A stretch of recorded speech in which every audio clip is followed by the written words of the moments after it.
Hi everyone, and welcome to another story episode of the Liverpool Connection podcast. I am Dazza. If you haven't liked and subscribed, please do all that good stuff. It helps us, just to put out better content and everything. And today I've got a really good guest. I actually met him on the Frank Carlisle show, which is also another podcast you need to check out. Really cracking.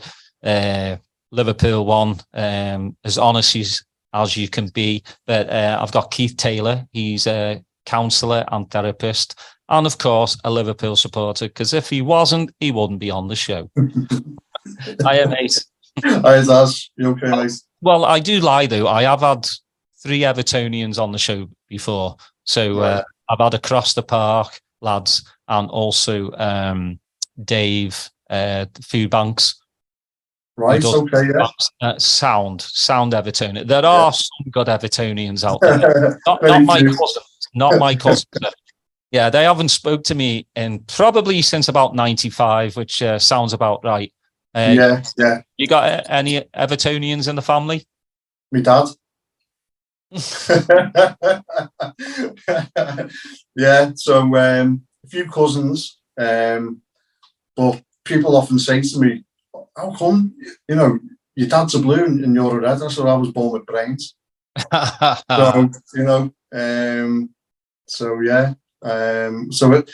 our run-ins in the past, maybe sort of post-95. And that. Imagine that. It's amazing, because we went on holiday one year and Everton beat us. It was at Goodison. And I'm trying to think what game it was. I've got a sneaking feeling. Was it the one where that horrible, what's his name, Johnson, who was up front and he done but we couldn't, we watched the match together on holiday and we had a falling out and didn't talk for a couple of days. Other than that. At least you were on holiday though. You can kind of go ways. Yeah, and you can go and have a few beers. But if it wasn't for me dad, I wouldn't be a red. But how does that work out though? Because, your dad's a blue. I mean, did he take you to Goodison? So my first game was August, and it was around my birthday time. So it was around I'm the 27th of August. So it was around that time. I remember it was near my birthday in 1975 and played Tottenham at home. I think we won 3-1 or 3-2. I just remember that we won. And what happened was I went to a wedding and it was my mum's best friend's wedding. But back in 75, to get married for the second time was bit frowned upon in many ways, getting divorced and then getting married again. Not many people done it during that time. So they got married in the registry office and it was 11 o'clock. I always remember it was early in the morning, around 11 o'clock. And went back to the house, come sort of one, the groom and most of the fellas said, right, Gene, we're going to match. It was wedding day, and so my dad said to me, Mum, I'm going to take our keys with me, And my dad said, those days, I mean, I know, I've spoken to you and I'd said about my best mate passed away in 97, but he was a blue. And we used to go and watch Everton or Liverpool, not all the time, but every now and again, he'd say, I'm going to a match, fancy coming with us? And I'd sit there. I wouldn't support Everton, of course, but I'd sit there because it was a football match. I loved me footy. But the relationship between Liverpool and Everton supporters in the 80s was totally different. So I'd go to Goodison one week and he'd come to Anfield. More so me going to Goodison rather than him at Anfield. I went to the match. And I remember that the main stand, there used to be a paddock area in front of the main stand then. And I remember going in, I can't remember how many there was of us, maybe half a dozen.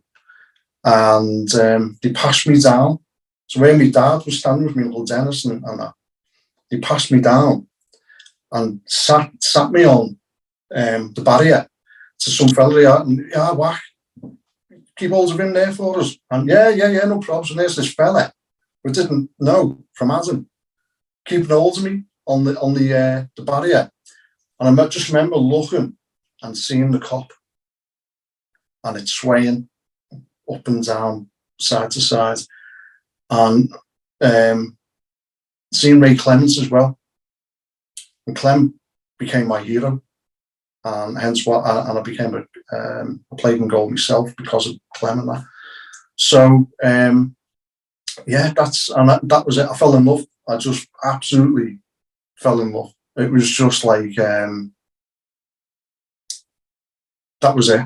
Yeah, and I became obsessed with them. Yeah, it's so crazy because, you know, I've told the kind of the same story as well. You know, I went with my granddad, and when he needed to go to the loo, he'd pass me to some stranger. Yeah, and be like, "All right, look after our kid while, you know, I go."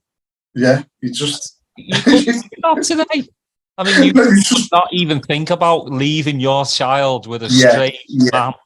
Yeah, it was. I mean, the times back then, you know, what we used to, you know, what people's mindsets and what have you. But yeah, that was my first game, and that's when I became hooked. So obviously, you know, and that was what my next question was. You know, who was your you know, poster boy? And obviously Ray Clemens, the great man. You know, God rest his soul. I mean, what a goalkeeper! Oh, do you know what? I used to. I'd go. I used to. We'd go in the cop then. But as I got a bit older, I'd go in the cop, and we'd always watch Clem. I'd watch how we used to. You know, he'd always make his marks on the sides of the area, his angles and everything else. And he never used to wear gloves until late 70s. You know, and then yeah, I just watched him incessantly, just all the time. But I love Keegan as well. I love Kevin Keegan. I love Tomo. Tomo always says to me, "Oh, you're only saying it," but I honestly, I love Tomo. Emily Hughes, and then obviously you go into Kenny and Souness and Rushy and Wabi. But Clem was always my hero, and with Shanks as well. I was lucky enough to meet Shanks at Lime Street Station, 77 before the cup final. At Wembley or Rome? Yeah, Wembley against United. That was the first final I went to with my granddad. Really? Yeah. It wasn't a very good trip home. No, Lou McCarty. Yeah. And I remember I was with my Uncle Phil, my dad's brother, and he said, "Here's Bill Shankly." And he said, "Go and ask him if he wants," and he had a hold up. So go and ask him if he wants you to carry it for him. And I'm like, and he goes, "Just go over." So I went over and I said, "Mr. Shankly, can I carry your bag for it?" He said, "I want some." And there I am, and there's like this God, his hand on my shoulder, going over. I mean, there's no barriers there then to go onto the platform. And I walked to a point, and I went and I said, "Oh, there you go. And he was, thanks very much, son." I went in his pocket and gave me 50 pence. 50 pence to me there then was like 50 quid now, you know. Yeah. But, you know, come away, and I was just like, oh my God, you know, Bill Shankly, you know. And lucky enough, I've got to know his granddaughter, Karen Gill. And I told Karen that story and that, and so yeah, absolutely amazing. Yeah, we've actually had Karen on before, and she's told some, like, you know, my granddad tried to tell me these stories. That's again why I have this podcast. It's an ode to me granddad for not listening to his stories. So then when I heard these stories from Karen about, you know, her grandfather, I mean, my hair was just standing up, because he's a legend, you know. Just what a nice fella he was. You know, he had time for everyone. Just the nicest person. But I mean, for you, how old?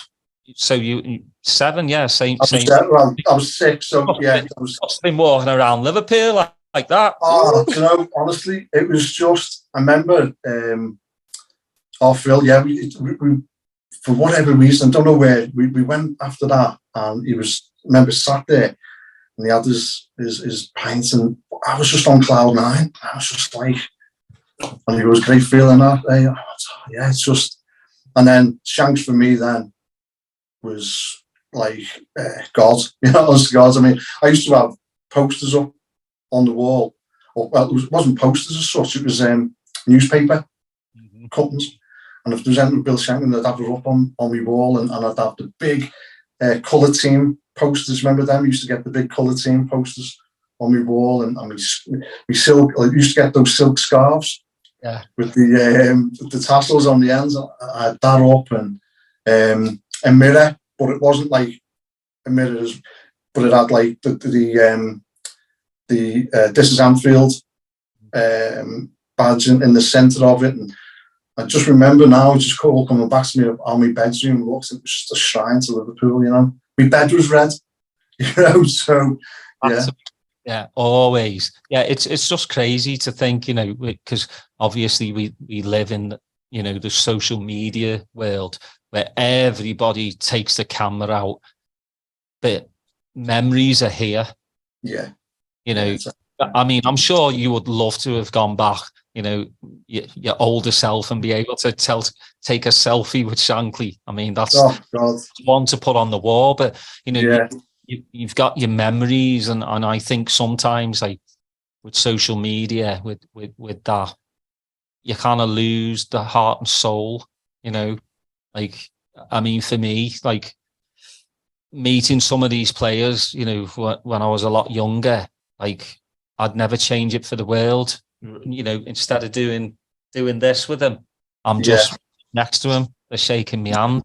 Yeah. Like it's just changed. The whole environment has changed so much. But yeah, I mean, you must have carried that with you for a while, like telling all your mates, and like they're going, yeah, whatever. Yeah, just honest to God, I think because I don't know why I feel he had a camera. We were there because it wasn't European, it was FA Cup. And we went there because we'd been told that the players were going down on the train. And I mean, there was loads of other supporters there and all that, but it was just that Phil had seen Shanks come up from the escalator, and he just said, Shankly. And there was other kids around, and so I obviously ran towards him to.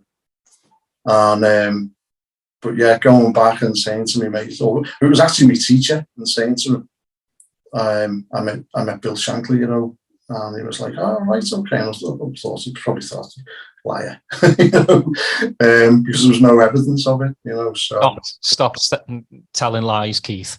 Yeah, but yeah, I met him. Yeah. So yeah, just absolutely amazing. Well, it's got to be good for your dad too, because even though he's an Evertonian, I mean, everybody in Liverpool, whether you're blue or red, respected Bill. Yeah, absolutely, yeah. Because although he made a quote one time, Karen was saying that he made a quote one time that even if Everton were playing at the back of the garden, in my back garden, I'd draw the curtains over. But he used to go to their training ground when he finished at Liverpool. There was a point where he used to go back to Melwood, and it got to a point that, and even all the players were still calling him boss, you know. And it got to a point where he was still sort of going to Melwood, getting involved in that, to the point where Bob Paisley had to say to him, look, Bill, you know, you're going to have to stop coming as regular. You know, didn't say just stop. He said, you know, I'm the boss now. You know, we've got to move on and what have you. And then gradually the club sort of, I wouldn't say phased him out, but you know, even to the matches, you know, he wasn't getting the tickets or the invites and things like that to the games. And So he was that obviously obsessed with football. He'd go to Tranmere Rovers or Everton. I know his wedding anniversary, one time he took his wife to Chester City, and I think it was the reserves were playing. So, that was the type of fella. But I thought the way he was treated, by the club, certainly not from the fans, but by the club in the latter years, was disrespectful for what he's done for the club. Were you a wheelie bin kid at Melwood? Do you know what? We used to. So we had a stick, and we put pogo sticks. Mm-hmm. So we had this pole, and we had these bits of wood. So we made our sort of own ladder, and you'd go up. So the pole, someone would have the pole, and you'd go up the things and look over and that. And we didn't really go to Melwood much to do that. But yeah, that's what I remember having the stick with them on, and yeah, brilliant, great memories. Well, back then you very inventive imagination to show your football heroes. I mean, do some crazy stuff like just to get a peek, at your heroes. So when did you start going away matches as well? No, more so because my uncle, who was a Red, he worked for, he had a very sort of high profile job. So he wasn't home during the week a lot. So he was married. So he was obviously having to spend time at home the weekend as much as he could. And then everyone else that I was sort of within the family or friends, they were Evertonians. So there wasn't anyone I could really go to the away games with, other than maybe schoolmates. But I had the lads who were in school or my friends, where we lived and that. They weren't really interested in going to the matches, whereas I was. So I used to go. You think about it, I was only I was 11. I used to go on my own, just go on my own. I'd go in the boys' pen. I got to know the lads, lads at the match and things like that. And so, just go on my own because I was that obsessed with them, So, but I didn't go to many away matches until my late teens. We started going. It was funny enough, I was talking to a friend and neighbour about it, and we were saying about the best grounds you've been to and the worst grounds. I always remember it was about my second or third, and it was Kenilworth Road, Luton. Oh my God, it hasn't changed much now, it has. Mm-hmm. It's hardly any different now to what it was back then, but I just remember thinking, I just remember all the terraced houses around it, and going through tunnel and steps to go through. It was just weird, and I always used to say, it's like a dump. It's horrible, I don't think it's changed much now by the looks of it. So, and then so that was really sort of late 80s, and then started going to more away games, and then as you're getting older, you start drinking, you start going out, you meet girls. But then I was also, looking to play football myself as well. I wanted to be a footballer. So I wanted to sort of concentrate more on that. Yeah, I think every 15, 16-year-old wants to be a footballer, whether they're good or not, play in the streets and all that stuff. But, it's just one of those, you really have to focus on it non-stop, you're going, come down the arcades, come to the pub, and you just got to be no, I can't. Yeah. I think at that time, so at that time, so I was 15, so I had so I was at a trial at Tranmere, And over that period of time, then it was like Tranmere, then going to Chester, and then Wrexham. But I had a double compound fracture. Oh. 11th of October '88, and that was horrendous. And then trying to get back playing to a certain level, in the youth teams, or I was 18 then, and by the time I was back playing to any sort of capacity, I was 19, and so then you weren't playing youth level. So I was going to like places like Swansea, Spennymoor, believe it or not. I went up to Sunderland. Where else did I go to? Lincoln, of all places, and they were like, I think they were like in the old 4th division then. Newport County. I was going round to different places having trials with them, but unfortunately, because of the injury, I was never the same. So, but whether I was good enough, whether I'd have made it, I don't know. You've got to have luck as well.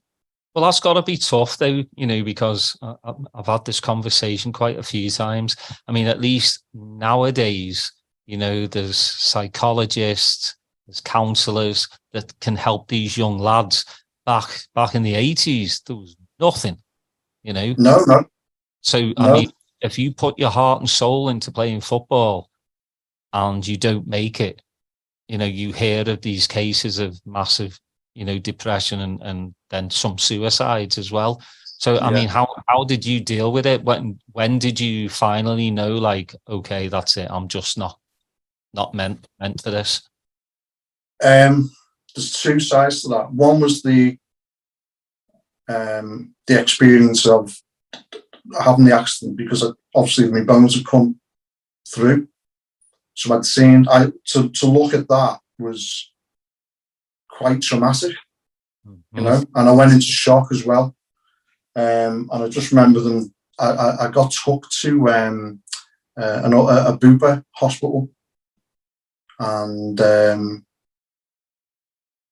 then just sort of going through that was quite traumatic. And then I actually spoke to he was a former manager, a fellow called Billy McNeil, who was at Wrexham, and I got talking to him, and he just said to me, you're never going to make it. You're not going to be to a standard what clubs want or need or require.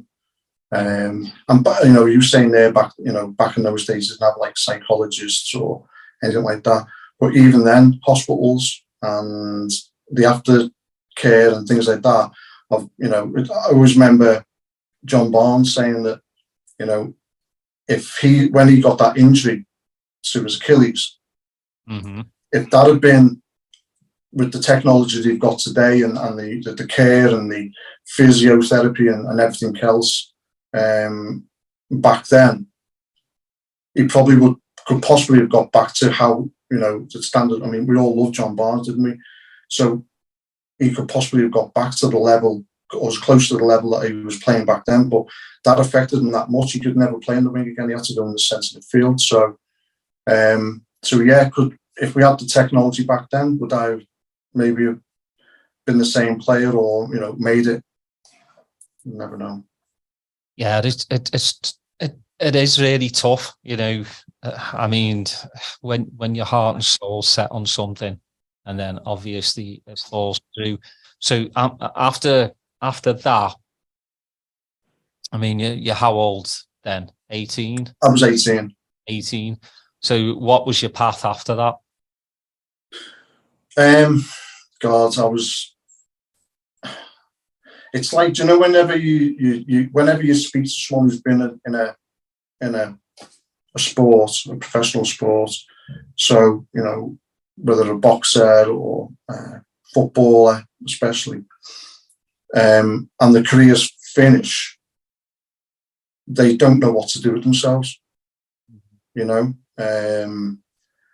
I was at that point where I was like, well, what do I do? Where do we go from here? I don't know what else I can do. So I tried landscape gardening. I went and worked for a company called Colour Vision, selling television, DVD players, but they still have video players as well, and that then doing things like that. And I just didn't know what to do. So I then got into doing weights and sort of bodybuilding, built myself up a bit. So I ended up being a bailiff.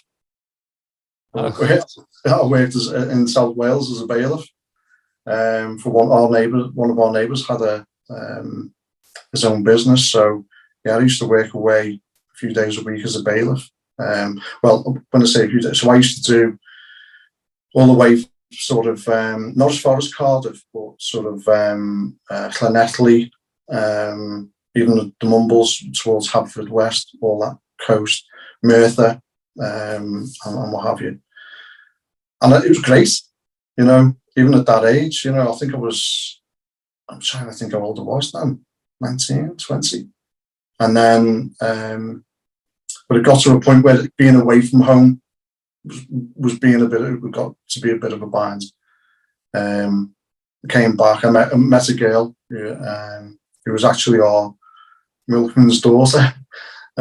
She used to come and collect the money on a Friday night, and I got talking to her, and I met her. I was with her for a couple of years and that, and then worked for Colour Vision, and then I worked for the railways, and then I went to worked at Sainsbury's. So all these things were sort of, I was going from one job to another because I didn't know what to do, Daz. I didn't know what I wanted to be. And then I got to a point that 97, my best friend took his own life, and that hit me hard, really hard. I mean, I ended up with PTSD without sort of knowing it. But I decided to study psychology, and I'd done that, and then I went to work for the Liverpool Echo, and that's where my involvement then with the former Liverpool players came about, and then my sort of my journey to counselling and therapy. Yeah, I mean, like when a mate passes away, especially, you know, of suicide, you know, that's you start reflecting on your own life as well. You know, we've all done it. You know, I've had mates that have tried, you know, to commit suicide, and it's a horrible thing. You know, so was it something that when your mate did pass, that's when you were like, that's the path I want to really take? Not at that time, because I was, I went through a period of time of feeling guilty about it, because there was a few times, not many, but a few times, 3 or 4 times, he'd said to me, I'm going to kill myself.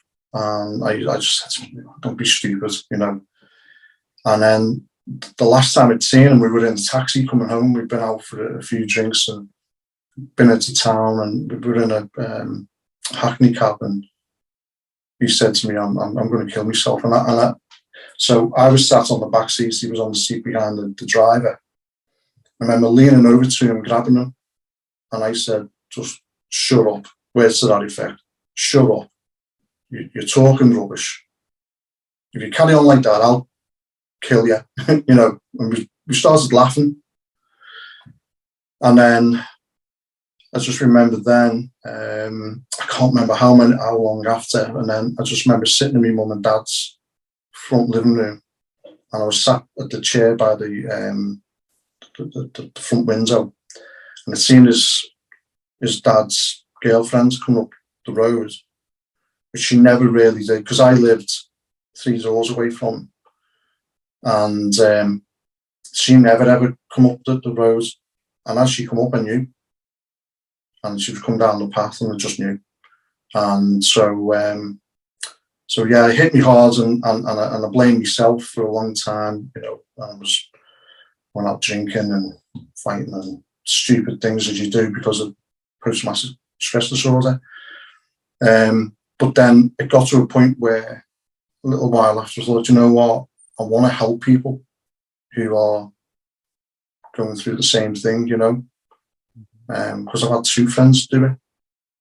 So, and whenever you heard about suicide, you'd never heard a female doing it, and it was always fellas or younger lads, you know. So I knew then when I was at the Echo and I was talking to different people and etc., I knew then, yeah, I think that's my future goal. That's what I want to do. That's what I want to go into. So yeah. Yeah, it is really tough because, you know, as we talked before, you know, we both come from a time where, you know, you didn't cry, you didn't really talk about, you know, what was going on the inside. You just had to deal with it yourself, you know. And I still think it's a little bit like that for, you know, for quite a number of people. You know, they just feel that they can't express themselves because, you know, either one, they're going to get ridiculed. But, you know, just if any, you know, when this goes out, if you're listening and you need to talk, I just say talk to a stranger. Talk to anyone. Talk to anyone just to get, you know, what you have inside out. You know, it's no good bottling up. I've done it. You know, my mum passed away with cancer, and I felt like it was my fault.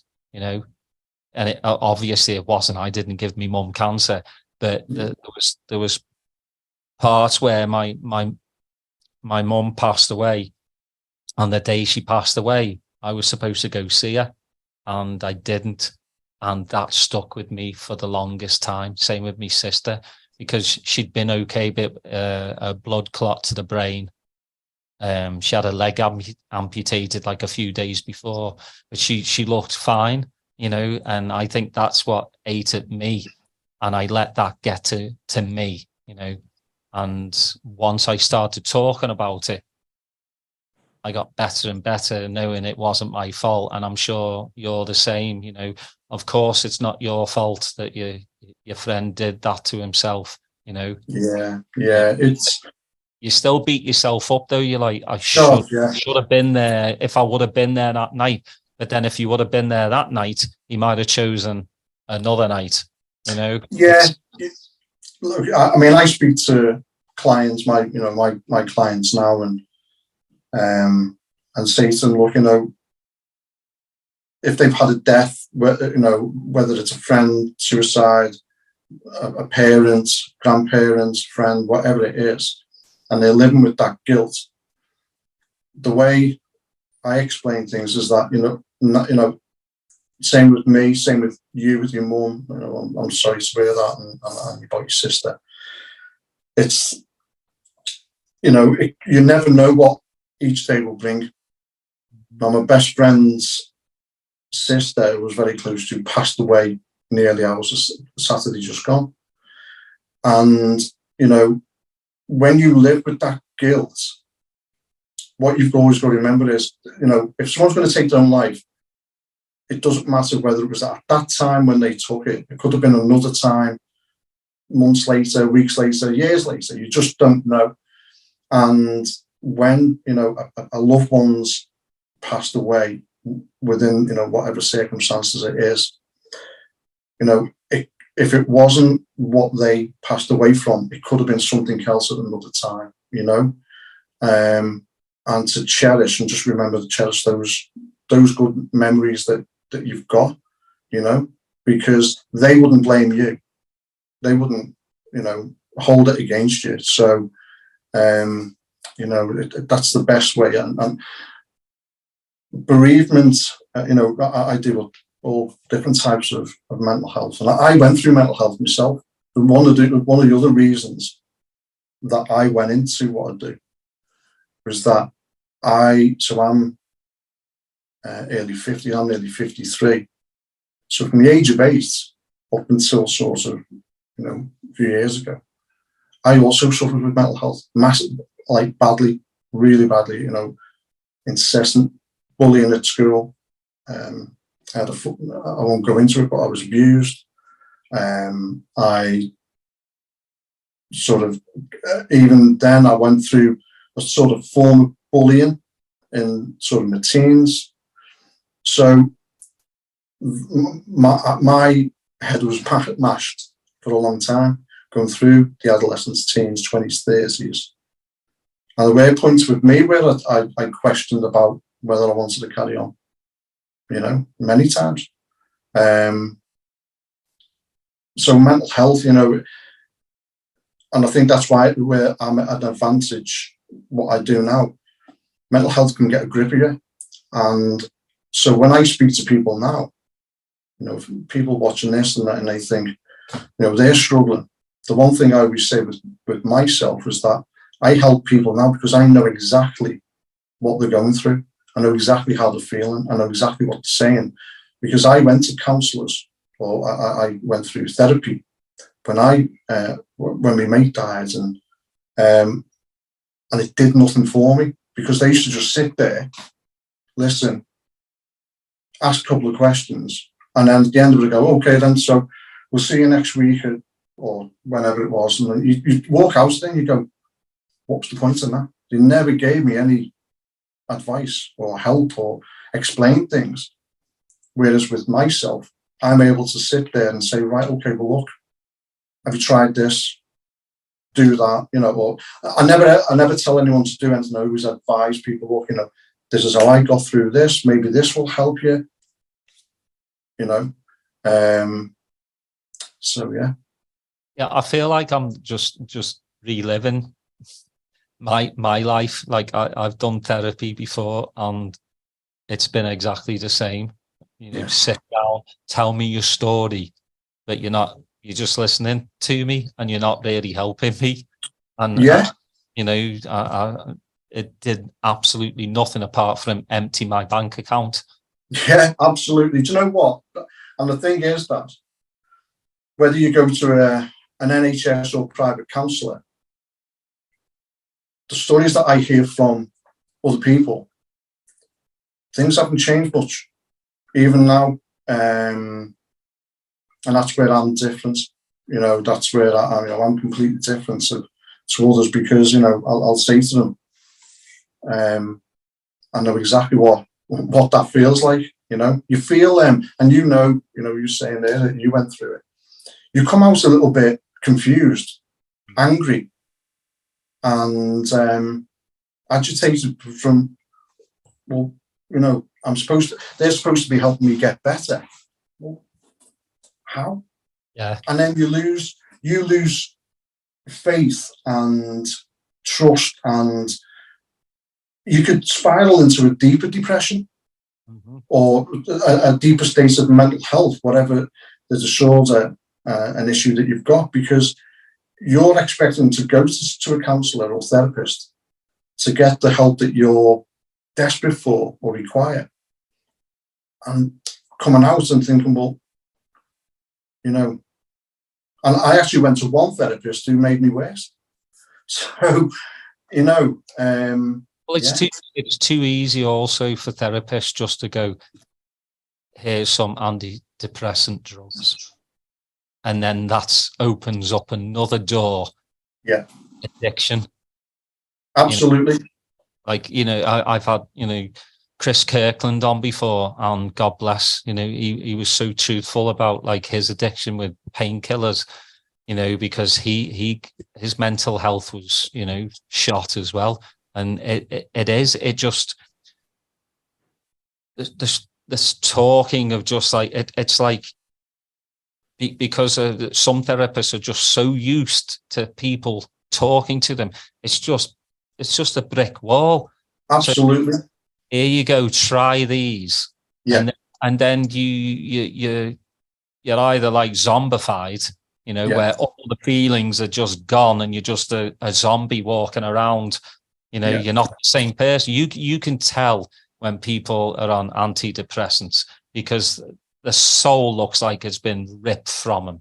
And you wouldn't think like footballers like Chris and a lot of footballers have come out and said they've got mental health issues, and that's led to addiction because it's too easy for these therapists, doctors to just go, I don't really want to deal with your problem. Here's some drugs. Yeah.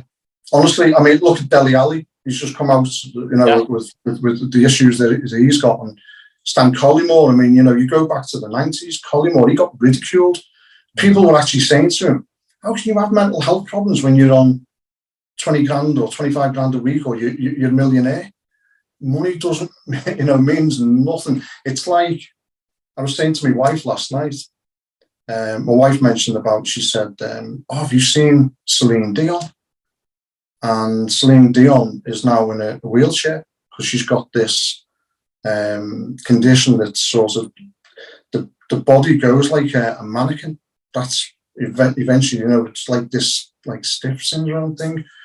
And I said, I just said to her that shows you that, she's a multi-millionaire.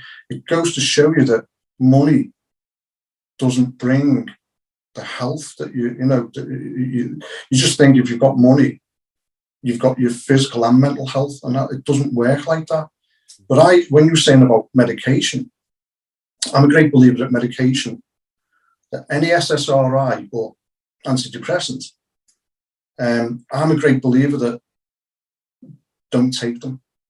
I was given something called, it's actually banned now, called paroxetine, Seroxat. And I was on that until I met my wife. And it was only because I was so happy in love. I actually forgot to take it over a number of days, because when I first met my wife, I was on cloud 9.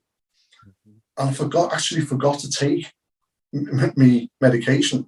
And I was open, I was upfront and open to it to say I take medication. And then I said to her, I haven't taken it for so many days. She was like, well, carry on, see how you get on. But previous to that, I tried to come off it, and the side effects were absolutely horrendous. So I think it's like that, I suppose like placebo effect and what have you, and that mind over matter, that if you're still feeling a level of anxiety or depression or whatever it is, and you're trying to come off that medication, you're not going to be able to do it because you're still anxious or depressed and everything else. But if you're on such a high and you're not thinking about, because you're on such a high, you're not thinking about your mental health or you don't feel depressed. So that's why I was able to come off, because my hormonal level and the adrenaline was through the roof.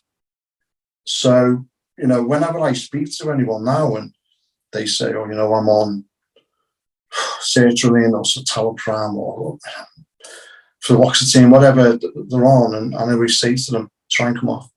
Yeah. Well, I mean, it's like I call them like uppers, downers, all around us, because antidepressants, and then your doctor or therapist will get you another prescription to kind of level that one out.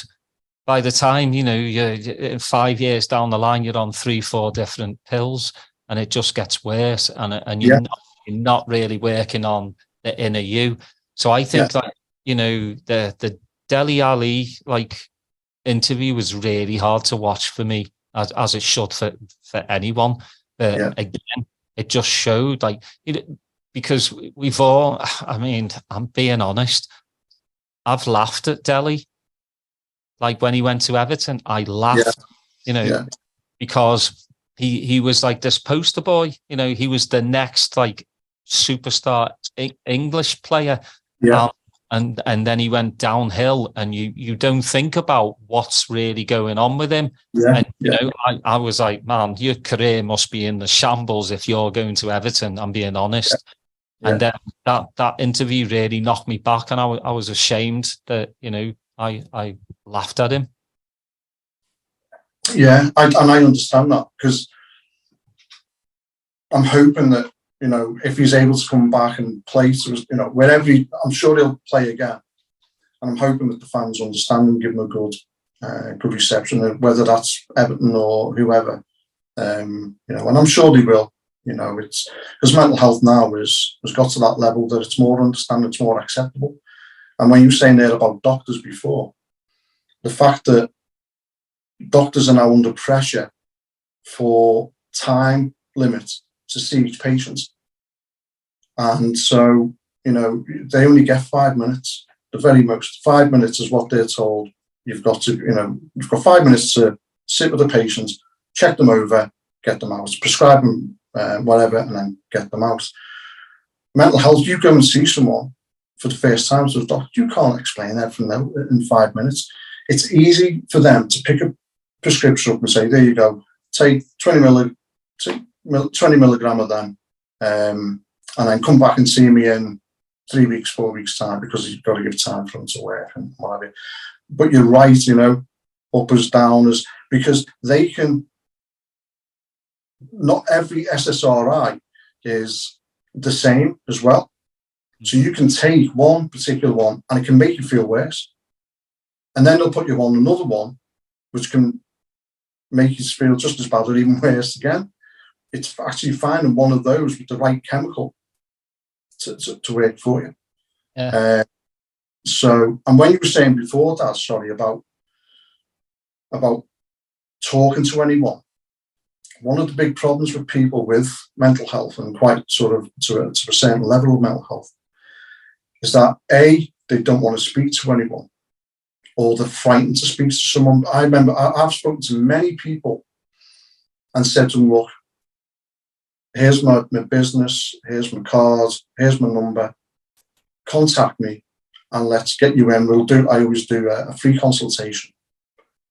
And then we can go into, you know, then I can assess you whether I think, you know what, yeah, I can help you, or if you need other further help, whether it's psychiatry or whatever it is or whatever. But they don't come back because actually some people are actually frightened of becoming better, or the process of trying to get better, you know, if that word's a better word to, you know, that I can think of, but they're actually frightened of becoming what they used to be because they've been used to living that level of anxiety and what have you. So it's really strange, you know. Yeah, it's just, you know, because I've been through it, you know, I always say, you know, just seek help, talk about it, about your issues. And you know, the Dele Alli, really, I think, you know, there's a lot more footballers that probably have issues than we Massive. know. You know, Massive. Money doesn't buy you everything. Money doesn't buy you happiness. It just helps you buy things, you know, material things. And I think that opened up another world for a lot of people to actually be like, wow, this lad has been through hell and back, you know, and he's still standing here, which is good, you know. And I hope, again, you know, it's greater to talk about this because, you know, again, as fellas, like we keep everything aside. Well, we used to. Now it's a lot easier, especially when you have a loving family around you, you know. Like for me, my missus is my rock. Like she's the one that'll, you know, if I do start to have like a panic attack, she's always there, you know, breathing through the nose, out through the mouth, just calm yourself down. Yeah, I mean, you know, she'll be happy I'm saying this. But she's gotten me through, you know, loads of difficult times of just dealing with, you know, with me mother's passing, my nephew, you know, all that stuff. Like, yeah, I mean, even this is like therapy for me, you know, just being able to talk to you. I know I met you, you know, the other day on Frank's show, but, you know, it's this kind of like conversation that a lot of people should have. Yeah, absolutely. And not just males, you know, everyone. My wife is, I mean, my wife is my world. She's my rock. But I'd put her through it years ago, because she has never, you know, her parents, friends, everything else, she'd never gone through anything like that. She'd never met or you know, been with someone or in a relationship or friends like that who suffered from mental health.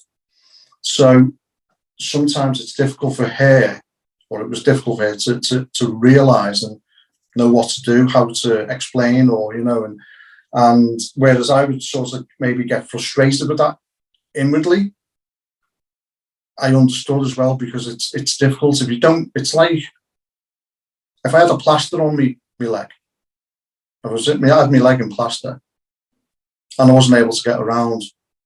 She'd be there to help, and she could understand, because she could see I was struggling. And whereas mental health, it's invisible, it's silent unless you express, you know, your feelings, or, you know, people know what you're going through and that. So yeah, but mental health, it's, even though people say, oh, you know, there's you know, you get more help, there's more understanding, there's still a stigma in certain ways, but it's actually more common now than it used to be. And don't forget, it's actually don't forget, what I meant to say was mental health is scientifically proven to be hereditary as well. So my father suffered from mental health issues. One of my grandfathers did. And no wonder that mental health or problems, especially within this country, was so high without people realising, because we had the First and Second World War, of what all those men who went to fight in the war, what they went through. And even the people back home, you know, the bombing and things like that. So yeah, I usually through 3 generations, you know, and what have you. So, and everyone I speak to, and I say, you know, have you had a family member who's suffered with mental health? Yeah, I've not met one person yet who says to me, no parent, no grandparent, no sibling, no, absolutely not. Every one of them have had something where they've suffered in one way or another. So yeah. Well, we're going to bring it full circle now, back to football. I'm going to ask you a few questions before the end. So, yeah. Favourite goal? Oh God, favourite goal. Oh, that's a tough one, isn't it? I mean, you could go back to Kenny's winning goal in the European Cup final, AK, Rushy in the FA Cup finals.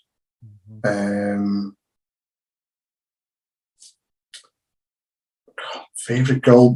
Actually, I do know my favourite goal, and it was Tottenham at home. It was 77 season, I think it was. Clem rolled the ball out to full back, and I'm trying to think who it was who hit it from the outside of the boot. It was a Stevie Iway crossed it over, and it was Terry Mack, I think, who headed it in. And it was literally just right, Clem to whoever was right back, out to the wing, ball into the box, bang, Terry Mack into the goal. Yeah, that's my favourite ever goal. And favourite cup final?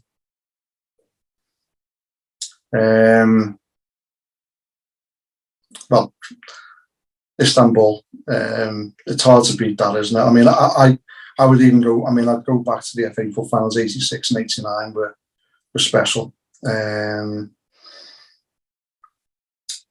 God, yeah, because I even remember the 77, 78, 81. You know, at all those finals. But it's got to be Istanbul, yeah. Yeah, same for me, really. Yeah, I mean, can't really beat 2005, because AC Milan were one of the best teams in the world, and our team should not have beaten them. No way. No, they were like the Man City of 2005 to now. Without all the charges. Yeah. Well, yeah, that's, you never know what might happen to you, they're like, come on. I think we all know what's going to happen. It's going to be under the rug. But God, yeah, I think so, yeah. I really appreciate you coming on, and mental health is a big issue, has been for a very long time. It's just more and more people are coming out now. So, like Keith has said, and I've said, anyone that's going through something, please go talk to somebody, anybody, get those feelings out, and just hopefully the best for you. But thanks everyone for listening. Thank you so much, Keith, for coming on. It's been lost, and I'm sure I'll talk to you on Frank's show. Frank likes us, so I guess we might have a Thursday gig with Frank. We're on Thursday, but Daz, can I just? I'm not plugging my business. Anybody who's watching this, whether you're in America, Canada, the UK, no matter where it is, because I do have clients, in different countries, that if you're struggling in any way, whether that is from any type of mental health disorder, illness, it can be PTSD, OCD, health anxiety, which is probably the most popular, most common at the moment. Anything like that, please just contact me. It's, am I allowed to say the name of the business at all? Yeah, of course. Yeah. So it's Prime Anxiety Solutions Limited. So yeah, just website, YouTube channel, Facebook page, anything like that. My details are on there. To speak to someone who understands and has been through myself. I'll put a link in the description when the episode goes out. But yeah, please everybody, thanks for listening in, and we'll see you next time.